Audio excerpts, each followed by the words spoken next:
Биздин чогулганыбыздын себеби Садыр Жапаров. Биздин элдин президентисиң, элдин башында бийликте турган адамсың. Сен мен балам менен тең балдардансың. Биздин кайрылуубуздун себеби Адакай Кимсанбаевичти эч кандай күнөөсү жок, камап отурасыңар. Аз келгенсе аркасынан сүйлөгөн, акыйкатты сүйлөгөн балдардын баардыгын камап отурасыңар. Ушул мыйзамга туура келеби силердин мыйзамыңарга. Андай жаш балдардын канатын кайрыбагыла азыртан. Сенин да канатың бир убакта кайрылып келген. Биздин максатыбызды, тилегибизди орундатып чыгарып койгула Адакай Кимсанбаевичти. Кемпирабад боюнча канча адам камалып жатат. Аларды да чыгарып койгула. Биз талап кылабыз. Эч кандай күнөөсү жок алардын. Жерди, сууну сатып ийген элдерде күнөө болбойт дегенен кийин мында акыйкаты жүргөн адамдарда күнөө болуп калат экен. Биздин балдарыбыздын келечеги кең. Эртеңки келечекти ойлосоң, сен дагы президент болуп элди башкарам десең, акыйкат жолго бар. Жана кандын Кудай урарда эл өз элине кас болот деген сөз бар. Сени Кудай урганы калды окшойт. Өзүңө келип эл менен бол. Эл менен болбосоң, сен дагы баштак президенттер кандай болуп кетсе ошондой болуп кетип каласың. Эл толкуганы калды. Элдин жарасына тийип атасың. Жарасы жарылганда билесиңби кандай болот? Сасып каласың, сасып бара турган, кире турган жер таппай каласың.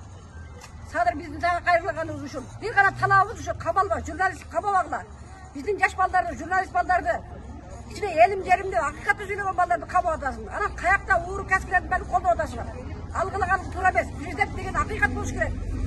Элди сыйлаш керек. Элди сыйласаң президент болосуң. Ошо биздин талап, ошо Адакай Кимсанбаевичке бошондук. Эч кандай ал кишинин күнөөсү жок. Ошентип ушу бир топ жашка келгенде биз ушу жерге келишти санап турат дейсиңби? Садыр балам, сен өзүңдүн башың менен иштейсиңби, же Ташиев менен иштейсиңби? Бул Ташиев бала деген эмне деген бала? Сөмөйүнү сындырса, сүйлөгөндө апарып туруп камакка тыкса, айланайын, муну эне тууганбы, эшек тууганбы? Эне тууган болсо камчыбек Ташиев сени эмне үчүн камай бересиң? Эмне үчүн баш көтөргөн эле чыгандарыбыз камалат? Сен ойлочу, сен эмне?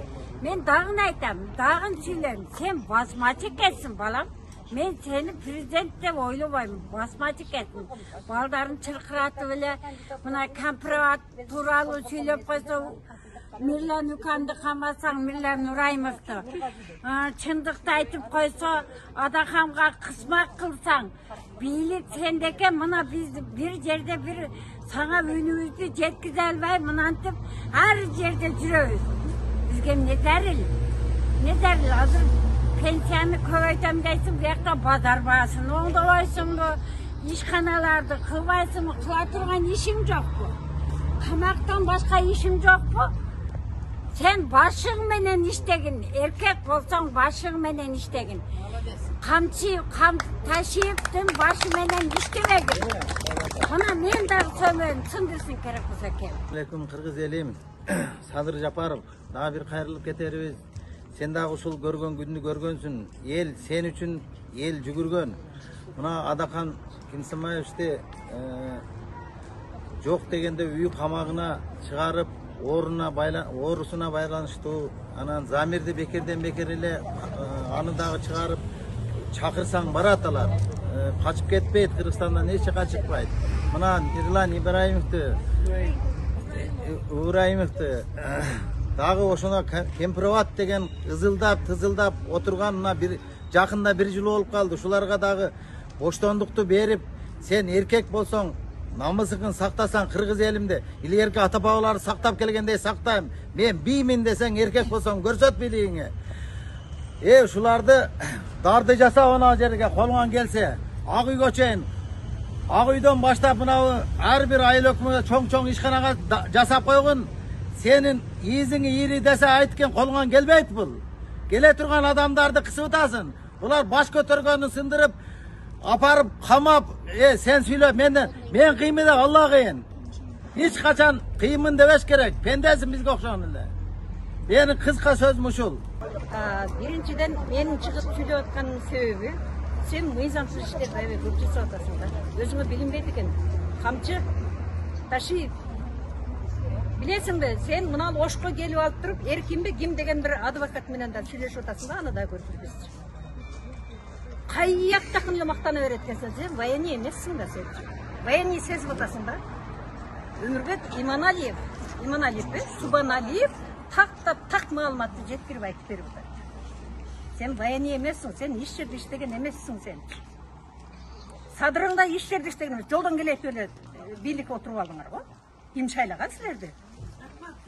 Ким шайлады? Айткыла ошону көрсөтүп берип бандиттер эле шайлады. Камчы Көлбаевдин балдары шайлаган. Анан садырың отуруп алып туруп, кайяктагы бирөөлөрдү алып келип туруп кукуруп атат да. Мына Абдымамындын былтык күлтүк, сага октагы токтагы жок. Сен Исмаил Исаковду асыл жүргөнсүң. Исмаил Исаков, сен элден кесирим тура деген бир учур келген. Ошону айтып жүргөнсүң. Эми Адахан калдыбы? Адаханга асылып атасың да. Күшүлүп, сеники 50 тыйын эме, $50,000 50 тыйын жок сенде, сен күшүгөн согумда. Ак машина деп аттың, ак машинаны коюп туруп анан кийин пропуска этип эле $50,000 өтүп кеттиң го. Кантыксың да, мең иштебейт да сен. Башың иштебейт. Жакшы адам никогда эч качан мындай жолго барбайт. Күшүңдөйсүң, кыйын болуп атасың дагы, немени заявленияны жазган киши болуп туруп, күшүңдө көрсөтүп атасың аны элге. Элдин бардыгы көрдүк бизчи. Адахан Мадымаровчу эң таза, эң күчтүү таза киши да, бул кишичи. Ушуну актап туруп чыгарып коюңду биз суранабыз. Сенден талап кылабыз. Садыр Жапардын баласы. Билип атасыңбы, угуп атасыңбы? Биз эл толкуганда жаман болосуң. Эл дагы өзүбүздү басып турабыз.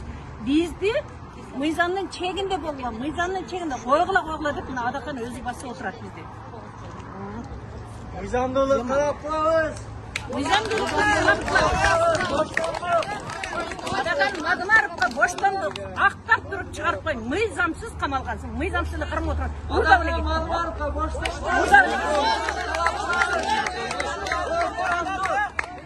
бир кушту Кыргызстанга керек адамды камап коюп отурасыңар. Аллахым бар, мен дайыма айтып келем, эл ичинде да айтып атам. Камчы Садырго ана каркырага барып кымыз ичип жатып алат. Сен түштүккө келесиң, бир күндөр келет, путуңдан кармап туруп кемпирбатка башыңды тыгат. Сен илайым 90-100гө чейин жашап, ошо күндү көрүп калышыңды мен каалаймын. Адахан Мадымаровду, Мирлан Ибраимовду, Замир Шамшидин уулун, дагы башка кемпирбат боюнча жаткан батырларыбызды чыгарып койгун. Сен бирди камайсың, миңди камайсың, миңдин артынан миң деген адамдар чыга берет. Жакшы адамдарды камайт экенсиң, сени эч айтпаган сөздөрдү айтып, сенин тарапташтарың сөгүп жүрөт го. Күндө мынакы телефондон көрүп атат, сага койбогон атты да койгон жок өкөңө. Өкөң бардык атка конуп бүттүң. Ошол эмне үчүн? Ошол силердин начар бийлик жүргүзгөнүңөр үчүн. Силер бир стройканы кылып коюп, жанагы Хабибулла, дагы Ширшов дегендерден миллиардтарды алып алып кичине жолду куруп, анан кийин УКМКга кичине чакчойгон тамдарды салып алып мен иш кылып атам дебеген. Сен мыйзамдуулукту сактабай атасың. Сен баш көтөргөндүн бардыгын камап атасың. Күчтүү президент, күчтүү УКМК, күчтүү жетекчи күчтүүлөр менен иштейт. Ошондо гана талпынат, ошондо гана жакшы иштейт. Өзүнө күч энергия алат. Бардыгын камап коюп, Саңкышо биттин уулу Байгара дагы иштейт. Бардык күчтүүлөрдү камап коюп, тынч каалаганыңды сатасың, каалаган жериңди бересиң. Сен кемпир дагы бир айтпай кетпейин. Кемпир абат үчүн 1000 гектар жер алдым деп туруп, өзүбүздүн тоо ташыбызды көрсөтүп коюп туруп, көп көлүбүздү сатып жибердиң. Бул деген Кудай алдында жооп бересиң. Жана сен айткандай жакшы күн, мен айткандай сага буйруп насип кылсын. Дагы элдер нааразы, бул жерге келбей атышат. Сен бул иттен коркот адамдар, кабак иттен, чыга калып кабалат деп. Түрү суук жыландан коркот, оролошуп калат деп. Адамдар жаман гана нерседен коркот. Ошонун бири камчы сенсиң. Сенен элдин баары коркуп чыкпайт. Эгерде жакшы болсоң, жакшынакай бийлигиңди кылып жүрө бер эле. Адахан Мадымаров барып сен берсең да бийлигиңди албайт. Бийлигиңер өзүңөргө буйруп насип кылсын. Бул мыйзамдуулук, тазалык деп жүрөт Мадымаров. Биз дагы ошонун артынан мыйзамдуулукту сактап жүрөбүз. Эч качан мыйзамдан биз Адахан Мадымаровдун сөзүн өзүн жерде калтырбайбыз. Биз ушундай чогулган жерлерде же митингге барсак, биз тамекинин бир пүчөгүн дагы таштабайбыз. Силерге жаман сөз дагы айтпайбыз. Биз Адахандын тарбиясын, Адахандын артында 30 жылдан бери келе жаткан адамдар биз болобуз. Бирин камасаң экинчисин миллиондоп чыгабыз. Узатыңардын барында жакшынакай чыгарып коюшуңарды биз талап кылабыз. Талап кылабыз.